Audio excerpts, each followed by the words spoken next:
Guys எல்லாருக்கும் வணக்கம். தளபதியோட கோட் படம் பார்க்குறதுக்கு கேரளா வரையும் போயிருந்தேன். ஒரு நாள் லைவ் வரல. பட் அந்த ஒரு நாள் வராததே ஏதோ ஒரு மாதம் வராத மாதிரி எனக்கும் ஃபீல் இருக்குது, நம்ம நண்பர்கள் நிறைய பேருக்கும் ஃபீல் இருக்குது. இதெல்லாத்தையும் விட்டுட்டு நம்ம வீடியோட மெயின் டாபிக் என்னென்னா, தளபதியோட கோட் மூவியோட ஃபர்ஸ்ட் ஆஃப் ரிவ்யூன்னு ஒன்று போட்டிருந்தேன். போட்ட உடனே ஒரு கேங்கு கிளம்பிச்சு, இவன் வந்து தளபதி எங்கள் அண்ணனை அசிங்கப்படுத்த பார்க்குறான், இவெல்லாம் வந்து தளபதி ரசிகரே கிடையாது. நான் தளபதி ரசிகர் கிடையாது, நான் சினிமா ரசிகர். எனக்கு படம் பார்க்குறது பிடிக்கும். நாளைக்கு நானும் சினிமாவில் ஏதோ ஒரு ரூபத்தில் இருக்கணும்னு ஒரு ஆசை இருக்குது. எனக்கு சினிமா ரசிகர், நான் எல்லா ஹீரோஸையும் பிடிக்கும். எனக்கு எல்லா ஹீரோஸோட படமும் ஃபஸ்ட் ஷோ பார்ப்பேன். அந்த விதத்தில் தளபதி டாப்பில் இருக்கார், அதனால அவர் மேலே எனக்கு ரொம்ப கிரேஸ். நான் டாப்பில் இருக்க 4 பேரும் எனக்கு பிடிக்கும், 4 பேர் படமும் எனக்கு ரொம்ப பிடிக்கும். 4 பேர் படமும் ஃபஸ்ட் ஷோ நான் போயிடுவேன். அந்த விதத்தில் கேரளா போய் பார்த்தேன். ஸோ இந்த இடத்துல தளபதி ரசிகர்னு சொல்லி தளபதிக்கு முட்டு கொடுக்குற ஆளும் கிடையாது, தளபதி ஹேட்டர்னு சொல்லி நல்லா இல்லாத படத்தை கேவலமாக, நல்லா இருக்கிற படத்தை கேவலமாக இருக்குன்னு சொல்கிறாலும் கிடையாது. ஆனஸ்ட்டாக என்னோட ஒப்பீனியன், எனக்கு வந்து லியோவோட ஃபர்ஸ்ட் ஹாஃப் பார்த்து முடிக்கும் போது தாண்டா சம்பவம், தாண்டா படம் அப்படிதான் இருந்துச்சு. செகண்ட் ஹாஃப் அப்படி கம்ப்ளீட்டாக மாறிடுச்சு. அந்த மாதிரி எனக்கு கோட் ஃபர்ஸ்ட் ஹாஃப் பார்க்கும்போது எனக்கு அப்படி இல்லை, ரொம்ப நார்மலாக. ஈவன் ஏன் ப்ரோ இன்ட்ரோ ஃபைட் சீன்லாம் எப்படி மாசாக இருந்துச்சு. இன்ட்ரோ ஃபைட் சீன்லாம் நீங்கள் எடுத்து பாருங்களேன், படத்தில் எவ்வளோ ஃபைட் சீன் இருந்துச்சு. இன்ட்ரோ ஃபைட் சீன் மட்டும்தான் அந்தளவுக்கு பிரம்மாண்டமாக இருந்துச்சு. அதே மாதிரி படத்தில் எல்லா ஃபைட் சீன்ஸும் பிரம்மாண்டமாக இருந்துருந்துச்சுன்னா ஓகே. எனக்கு ஃபஸ்ட்டு இன்ட்ரோ பார்க்கும் போதே ரொம்ப ஒரு மாதிரி ஃபோர்ஸ்ஃபுல்லாக பிரம்மாண்டமாக திணிக்கணும் அப்படின்னு திணிச்ச மாதிரியே தான் இருந்துச்சு பார்க்கும் போதே. மங்காத்தாவில் கூட பார்த்தீங்கன்னா அந்த கார் வந்து எங்கேருந்து பறந்து வருதுன்னே தெரியாது, ஆல் ஆஃப் அ சடன் பறந்து வரும். பட் அது நமக்கு ஞாபகம் இருக்காது, அந்த மாதிரி நம்ம யோசிச்சிருக்க மாட்டோம். அது ஒரு மாதிரி மாசாக இருந்திருக்கும். இதே அது வந்து ஒரு மாதிரி செட்டப் மாதிரி பண்ணி அதுலேருந்து பறந்து வர மாதிரி காட்டியிருந்தாங்கன்னா ஃபோர்ஸ்ஃபுல்லாக இருந்திருக்கும். அந்த மாதிரி கொஞ்சம் எனக்கு இன்ட்ரோவே ஒரு மாதிரி ஃபோர்ஸ்ஃபுல்லாக இருந்துச்சு. ப்ளஸ் விஜயகாந்த் சார் வந்து இதுக்கு மேலே ஸ்பாயில் பண்ணுறதுக்கு ஒன்றும் இல்லை, எல்லாருக்கும் விஜயகாந்த் இருக்காருன்னு தெரியும். விஜயகாந்த் சாரோட போர்ஷன் வந்து எனக்கு அந்த விஜயகாந்த் சாரோட போர்ஷன் மட்டும் விஜய் சார் வந்து விஜயகாந்த் சாரோட ஸ்லாங்கில் பண்ணியிருந்துருக்கலாமோ எனக்கு தோணுச்சு. ஏன்னா அது எனக்கு ஃபிட் ஆகலை, எனக்கு அதை எடுத்துக்க முடியல.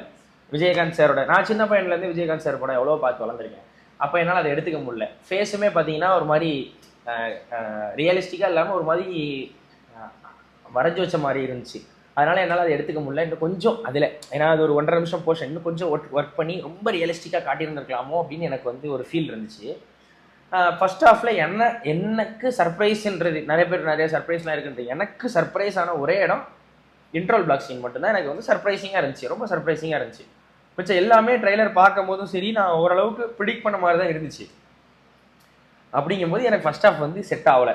உடனே கிளம்பியாச்சு, இவன் தளபதி ரசிகரில் தளபதி அசிங்கப்படுத்த பார்க்குறான், நீ ஒன்னெல்லாம் ரிவ்யூ போடலன்னு யாருக்கு அழுது அப்படி இப்படின்னு கிளம்பியாச்சு. இது வந்து ஒரு பர்சனல் ஒப்பீனியனையும் தாண்டி நிறைய படங்கள் பார்த்துருக்கேன். நான் வந்து யாருக்கும் ஜால்ரா அடிக்கிற கேரக்டர் கிடையாது, அதனால இது ஒரு ஹானஸ்ட் ஒப்பீனியன். சினிமா பார்க்குற ஒருத்தனா என்னோட ஹானஸ்ட் ஒப்பீனியன். அதுக்கப்புறம் செகண்ட் ஹாஃபுக்கு வந்தோன்னா, செகண்ட் ஹாஃப் எனக்கு ரொம்ப பிடிச்சிருந்துச்சி. செகண்ட் ஹாஃபில் எனக்கு பட்ட ஒரே மிஸ்டேக் என்ன தெரியுமா, படம் வந்து ரொம்ப அதிகமாக கியர் ஷிஃப்ட் ஆச்சு. எப்படின்னா ஒரு மாதிரி சோகமாக போயிட்டு இருந்து அந்த சோகத்தை மறந்து நம்மளை சந்தோஷத்துக்கு கூப்பிட்டு போகணும், அந்த சந்தோஷத்தை மறந்து கொஞ்சம் கொஞ்சமாக அப்படியே சோகத்துக்குள்ள கூப்பிட்டு வரணும். இப்படி தான் இருக்கணும் ஒரு ட்ராமா. அப்படிங்கும்போது உடனே ஒரு கொலை பண்ணி ஒரு ரொம்ப எமோஷனலான ஒரு சம்பவம் நடக்கும், உடனே ஒரு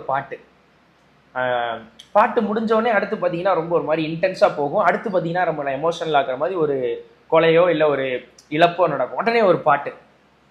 இந்த பேட்டர்னில் போன உடனே என்ன ஆயிடுச்சு அப்படின்னா, உடனே நம்மளால அதை ப்ராசஸ் பண்ணிக்க முடியல. பட் எனக்கு அது உடனே ப்ராசஸ் ஆச்சு. எனக்கு என்னமோ செகண்ட் ஹாஃப் பிடிக்கல அப்படின்னு யாரெல்லாம் அந்த வீடியோ பார்த்த நிறைய பேருக்கோ இல்லை அந்த வீடியோ பார்த்த நிறைய பேருக்கோ, ஒன்னெல்லாம் ஒரு யூடியூபர் நம்பி ஒரு ரிவ்யூ பார்த்து போனேன் பார்த்தியா அப்படின்னு சொன்ன நிறைய பேர், செகண்ட் ஹாஃப் 4 தடவை பார்க்கலாம்லாம் சொன்னீங்க, எனக்குலாம் பிடிக்கவே இல்லை அப்படின்னு சொன்ன எல்லாருக்கும் இதான் பிரச்சனையாக இருந்திருக்கும் எனக்கு தெரிஞ்சு. இப்போ நீங்கள் இன்ஸ்டாகிராமில் ரீல்ஸ் தள்ளி விடுறீங்கன்னு வைங்களேன், ஒரு வீடியோ டான்ஸ் வீடியோ வரும், அது நல்லாயிருக்கும்.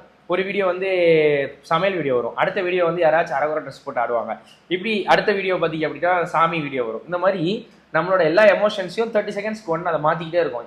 இன்ஸ்டாகிராம் அல்காரிதம் எல்லா எமோஷன்ஸையும் தூண்டிக்கிட்டே இருக்கும். அதனால தான் நம்ம 1.5 மணி நேரமோ 2 மணி நேரமோ நமக்கே தெரியாமல் ஸ்க்ரால் பண்ணிட்டே இருக்கும். அந்த மாதிரி சினிமாவில் அது ஒர்க் அவுட் ஆகாது.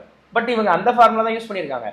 எமோஷன், உடனே ஒரு மாசான பாட்டு. அந்த மட்டை பாட்டுக்கெல்லாம் முன்னாடி ஒரு இது தானே வரும், மட்டை பாட்டுக்கு முன்னாடி ஒரு கொலை வரும்னு நினைக்கிறேன், உடனே பாட்டு. பட் அந்த கொலை பண்ணவங்களோட பெர்ஸ்பெக்டிவ்ல அது ஒரு செலிப்ரேஷன் தான். பட் நம்ம இங்கே ஆல்ரெடி ஒரு வேற மூட்ல செட் ஆகிட்டோம். அந்த அவன் லவ் பண்ண பொண்ணு அந்த பொண்ணை வந்து பிரபுதேவ் சாரி ஷோ கடவுளே ஸ்பாயிலரா, சரி விடுங்க ஓகேவா. அந்த அந்த பொண்ணை வந்து கொல்லும் போது அது ஒரு சேடான எமோஷன். உடனே ஒரு செலிப்ரேஷன் பார்ட்டியில் வரும்போது அது டிஃப்ரெண்ட் மசாலாவா எனக்கு ஓகே, எனக்கு செட் ஆயிடுச்சு. அதுக்கப்புறம் பார்த்தீங்கன்னா அடுத்து ஒரு சம்பவம் நடக்கும். உடனே பார்த்தீங்கன்னா அடுத்த ஒரு சாங் வரும். அந்த சாங்லேயே ஒரு சர்ப்ரைஸ் இருக்கு. உடனே அந்த சர்ப்ரைஸ்க்குள்ள நான் ஜம்ப் ஆயிட்டேன். அதுக்கு முன்னாடி ஒரு எமோஷன் இருந்துச்சு. அப்படியே செகண்ட் ஹாஃப் ஃபுல்லாக பார்த்தீங்கன்னா டிஃப்ரெண்ட் எமோஷன், டிஃப்ரெண்ட் லெவலில் கொடுத்துக்கிட்டே இருந்தாங்க.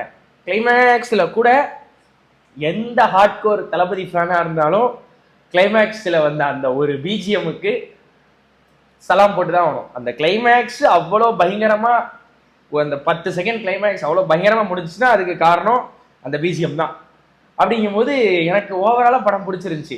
அந்த இடத்துல யுவன் சங்கர் ராஜா போட்ட எந்த மியூசிக்காக இருந்தாலும் சரி, அந்த படத்தில் வந்து எந்த பிஜிஎம் வந்திருந்தாலும் அந்த கிளைமேக்ஸ் அவ்வளோ நல்லா இருந்திருக்காரு.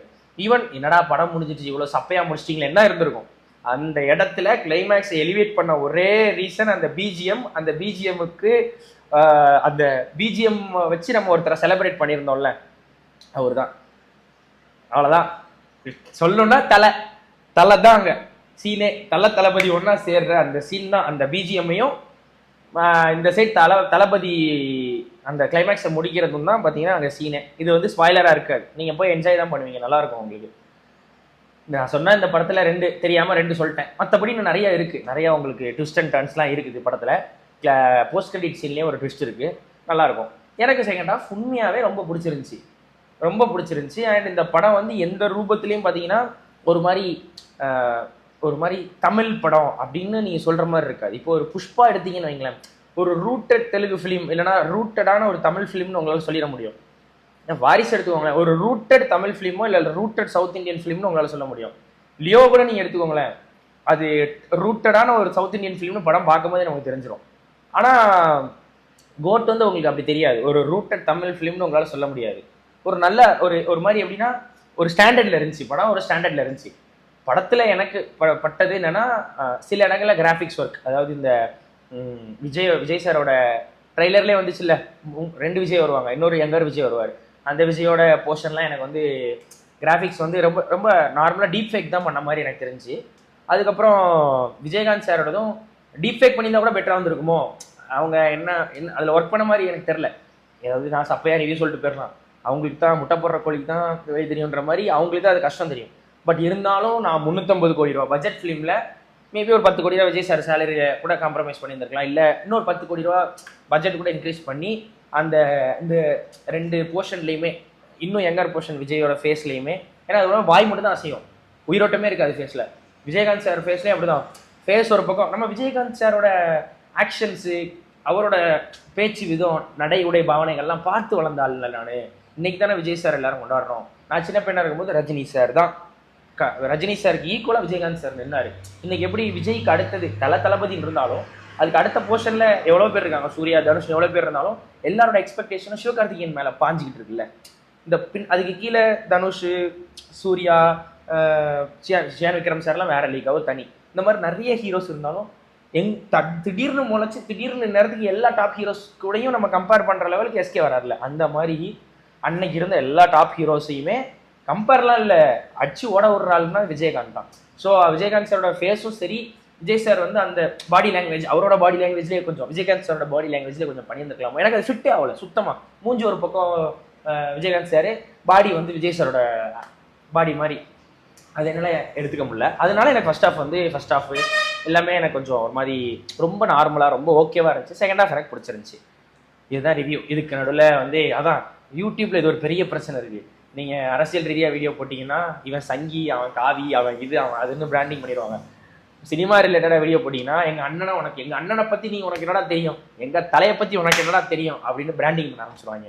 யூடியூப்பில் இந்த பிராண்டிங் பண்ணுற கமெண்ட்ஸ் பண்ணுறவங்க இருக்கிற வரைக்கும் யூடியூபர்ஸ்க்கு நிம்மதியே இருக்காது. இந்த மாதிரி என்னையும் கடைசியில் பிராண்ட் பண்ணிட்டு ஆரம்பிச்சிட்டிங்க. ஃபர்ஸ்ட் வீடியோவில் ஆப்போசிட்டாக நீ தளபதி ஃபேனே கிடையாதுன்னு, 2வது வீடியோவில் தளபதிக்கு நல்லா முட்டு கொடுக்குறாங்க நீங்கள்.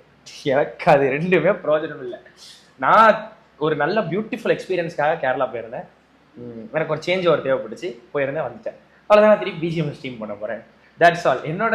என்னோட ரெகுலர் சப்ஸ்கிரைபர்ஸ்க்கு, என்ன ரெகுலராக ஃபாலோ பண்ணுறவங்களுக்கும் தெரியும் நான் யாருன்னு. ஸோ இந்த பாலிடிக்ஸ்லாம் வேணாம். அடுத்தடுத்த வீடியோஸ், அடுத்தடுத்த படங்களோட ரிவ்யூஸ் நம்ம சேனலில் வரும். டிஜி மிஸ்டர் எக்ஸ் சேனலே வரும்.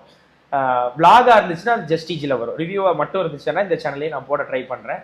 பெரிய ஹீரோஸ் படங்களுக்கு மட்டும். அடுத்த வீடியோவில் உங்களை சந்திக்கிறேன். Tata bye. Signing off mister X and you are வாட்சிங் your lovable DG mister X.